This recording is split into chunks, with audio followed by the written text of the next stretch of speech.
నమస్తే అండి. ఇవాళ రోజు నేను మామిళ్ళపల్లి గ్రామానికి సంబంధించి మొక్కజొన్న రైతుల బాధలు తెలుసుకొని ఇక్కడికి రావడం జరిగిందండి. చాలా ఆశ్చర్యం. ఇక్కడ రెడ్ బుక్ అనే పదాన్ని ఖచ్చితంగా మనం వాడాల్సింది.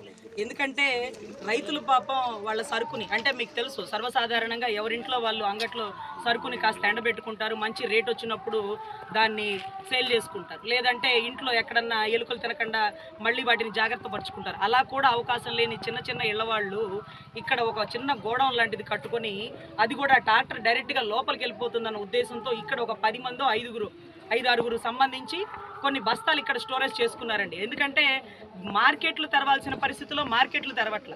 మరి మార్కెట్లు తెరవనప్పుడు ఎంత సరుకు అమ్ముకోవాలి? సెంట్రల్ ఎంత ఇచ్చింది? 2400. గత గవర్నమెంట్లో, జగన్ గారి గవర్నమెంట్లో 2400 కొన్న బస్తాని ఈ ట్రిప్పు 2100కి కొన్నానని చెప్తున్నటువంటి ధూళిపాల నరేంద్ర గారు, రైతు బంధువు అయినటువంటి ఆయన, రైతు ఇంటి దగ్గర నుంచి సరుకు తీసుకొచ్చి ఆయనకు అమ్మినాడు 2100. రైతు ఇంటి దగ్గర నుంచి ఎంత ఖర్చు ఉంటుందండి? మొన్న ఈ మధ్య డీజిల్ పెట్రోల్ కూడా ఆపేసినారు పాపం ఆ టైంలో. లేకపోతే హమాలి ఎంత అవుతుంది, లేకపోతే చెక్ పోస్ట్ దగ్గర కట్టే సెస్ ఎంత అవుతుంది, లేకపోతే సరుకు ఎత్తడానికి దించడానికి ఎంత అవుతుందండి? వీటన్నిటికి కలుపుకొని బస్తాకి వాళ్ళకి గిట్టుబాటు అయింది 1700 గిట్టుబాటు అయితే ఎక్కువ అండి.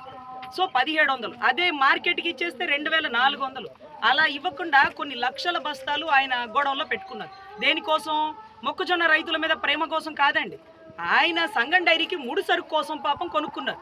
మరి ఆయన రైతు బంధువు ఎలా అయిపోయారో, ప్రతిజ్ఞ చేస్తూ ఆయన రైతు బంధువు అని ఎలా చెప్పించుకుంటున్నాడో. ఒక మంచి చేసి, అంటే కుడి చేతికి చేసిన మంచిని ఎడం చేతికి కూడా చెప్పుకోరు కదా. కానీ కళ్ళ ముందు ప్రతిజ్ఞ చేసి నేను రైతు బంధువునని చెప్పించుకోవడం, గ్రీన్ కలర్ కండువాలు కప్పించుకోవడం, అదొక దౌర్భాగ్యం. సరే పోనీలేండి, ఆయనంటే రైతు బంధువు అయ్యాడు ఆయన కోసం.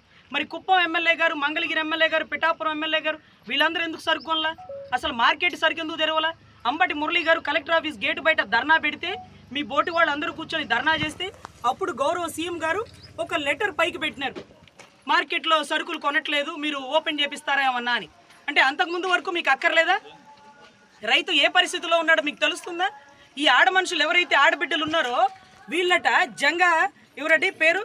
జంగా కోటేశ్వరరావు అనే వ్యక్తి ఎవరైతే టీడీపీ వాళ్ళతో పాటు కలిసి వచ్చినాడండి, అతను ఈ ఊరోడు కాదు, ఇక్కడ ఉండే పల్లెలో నివసించేవాడు కాదు. అతను ఏ కులం అని మొహం మీద బోర్డు ఏమైనా ఉంటుందా అండి? ఎక్కడికన్నా వెళ్ళినప్పుడు, నేను అలా ఢిల్లీకి వెళ్ళినప్పుడు అందరూ నన్ను బ్రాహ్మిన్స్ అనుకుంటారండి.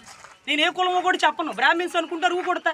అలా శ్రీశైలం సత్రంలోకి వెళ్ళినప్పుడు అక్కడ భోజనం బాగుంటుందని వైశాఖ సత్రంలోకి వెళ్తే నేను వైశాఖ అనుకుంటారండి. చక్కగా భోజనం తినేటప్పుడు మన కులం ఏంటనే తెలిసిపోద్ది కదా.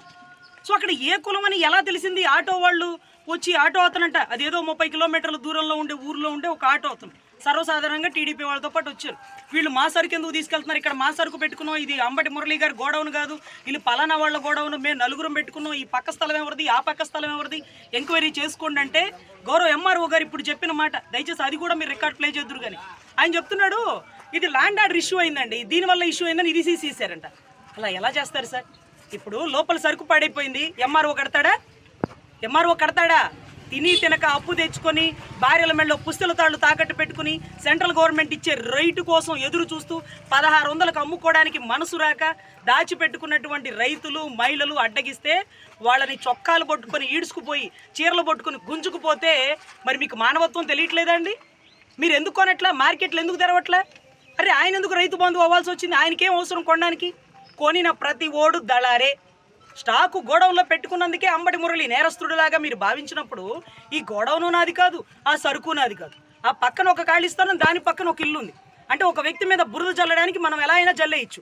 మరి ఈ సరుకు మీరు కొనుక్కున్నారు 2100కని పబ్లిక్గా మీరు చెప్పినారు. సెంట్రల్ గవర్నమెంట్ ఇచ్చిన 2400కి ₹1 తక్కినా వాడు దళారి కింద లెక్క. ఆ స్టాక్ ఏదైతే ఉందో అది మొత్తం సీజ్ చేసేయాలి, మిగతా బ్యాలెన్స్ అమౌంట్ ఆ రైతులకు ఇప్పించాలి.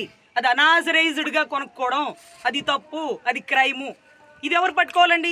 మన పక్క బజారే, పక్కూరే, పొన్నూరు పక్క ఊరే మనకి తెనాలి ఉంది చూసారా, తెనాలి ఎమ్మెల్యే గారు పాపం ఆయన సివిల్ శాఖ మంత్రి, ఆయన స్వయంగా వెళ్ళిపోయే షిప్ని సీజ్ ద షిప్ అని, ఆ షిప్ని సీజ్ చేయలేక ఒక బోట్లో కూర్చొని ఆ షిప్ని సీజ్ చేయమన్నారు చూడండి.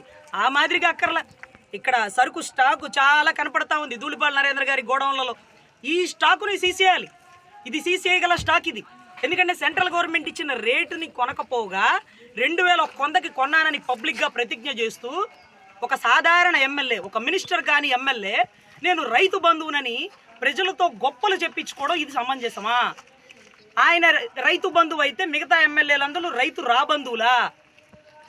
సో ఇది చాలా దారుణం అండి. ఈ ఎస్సీ ఎస్టీ కేసు అనేది పూర్తిగా రెడ్ బుక్ పరిపాలన అనేది నేను ఓపెన్గా చెప్తున్నా. ఎందుకంటే సరుకు కోసం వచ్చినటువంటి మహిళలు, అందున కాపు మహిళలు, వాళ్ళ సరుకు కోసం వాళ్ళు అయ్యా మా మగవాళ్ళు లోపల పెట్టుకున్నారయ్యా సరుకు, మా సరుకు దీకండి అయ్యా, మేమే పెట్టుకున్నామయ్యా, దానికి వాళ్ళకి సంబంధం లేదయ్యా అంటే ఏంటో నువ్వు మాట్లాడేది అని ఈడ్చుకుపోతున్న దృశ్యం చూస్తుంటే చూడండి. ఈ మహిళను ఎలా ఈడ్చుకుపోతున్నారు. ఈవిడ వయసు ఎంత?